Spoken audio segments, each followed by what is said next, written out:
Okay, so welcome. I just want to make a video for you so that way if you have any questions you can see exactly what I did, not just have the answers. For number 16, this is right where we left off. It says to write an equation that shows the relationship between the number of uniforms x and the total cost y. We can see, first of all, that what they've done is they've made number of uniforms. They have made that the x axis and they've made the cost the y axis. So that is important to notice. Notice also that this graph is a direct proportion, right? It is linear and it passes through the origin or it goes to the origin. What that means is we can pick any single point on this graph and that will be our y, use it as our y over x to find our k, which is what we need to write an equation since equations are y equals kx. So I can just take any random number right here. This is the point 5, 100, which has an x of 5 and a y of 100. So I can plug that in here. Y of 100 over 5 of x equals k. 100 over 5 is 20. So k equals 20, which means the equation is y equals 20x. Okay. The next one, which table is, actually, it appears I skipped one. I apologize. I didn't skip one. It was at the bottom of this one. It says, which ordered pair represents the cost of the uniforms? The only ordered pair that's on this graph is the ordered pair 120. Wait, hold on. Oh, the unit cost. I'm sorry.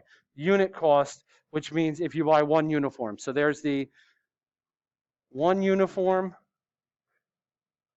equals $20. So there's the ordered pair that works for that. Okay, number 18, which shows a proportional relationship between x and y. What we need to do is we need to test y over x, and they all have to be the same. But if you see a problem like this, I'm going to cross off A right away because, look, it doesn't have to show the ordered pair 0, 0, but if it has a 0, the other one has to be 0. So 0, 4 means that this is not passing through the origin, so A is not the answer. Now I go to C, I see it has the point 0, 0. That's a good sign, but it doesn't necessarily mean that it's proportional because when I do my y's over x, here I've got 1 over 1, which equals 1. Here I have 8 over 2, which equals 4. 1 does not equal 4, so C is out of the running. B, we've got negative 4 over 1, negative 8 over 2, negative 12 over 3, negative 16 over 4. That equals negative 4, negative 4, negative 4, negative 4. B is your answer. As far as D goes, we try to stay away from fractions when we can. We can use fractions. But right away, I see I've got 2 over 1, and then I've got 1 over 2, and 2 over 1 does not equal 1 over 2. So I don't even have to test these ugly fractions. D doesn't work either. All right, number 19. Hayden likes building radio-controlled sailboats with her father. One of the sails, shaped like a right triangle, has lengths measuring 6, 8, and 10 inches. To log her activity, Hayden creates and collects drawings of all the boats she and her father build.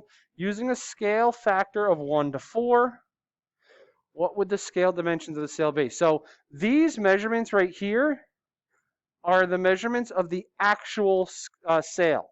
Okay, so if we drew this actual sail, it would be 6, 8, 10.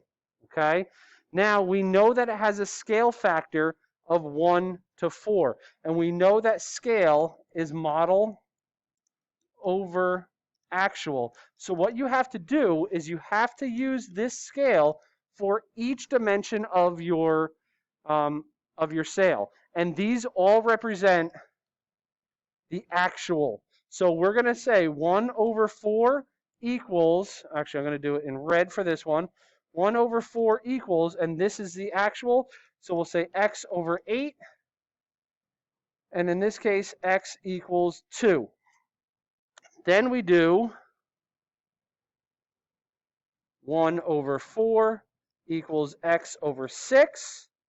In this case, x equals 1.5. And then finally, 1 over 4 equals x over 10. And now x equals 2.5. Okay, so the dimensions are 2 inches by 1.5 inches by 2.5 inches. I know I didn't necessarily go in the same order, but those are the dimensions of the model. All right. The replica of the Eiffel Tower at an amusement park is 350 2/3 feet tall. The actual Eiffel Tower is 1,052 feet tall. What is the scale factor comparing the amusement park tower to the actual tower? So first of all, they're asking for the scale factor. Don't forget, scale factor just means it's scale with the same units. Okay?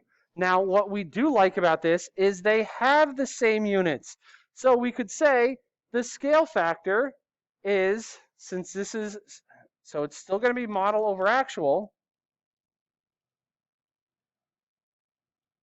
So it's 350 2/3 over 1,052. Now that is a scale factor. The problem is that these are really ugly numbers, and we always want to simplify it. This is definitely not simplified because it's got a fraction in it. Okay?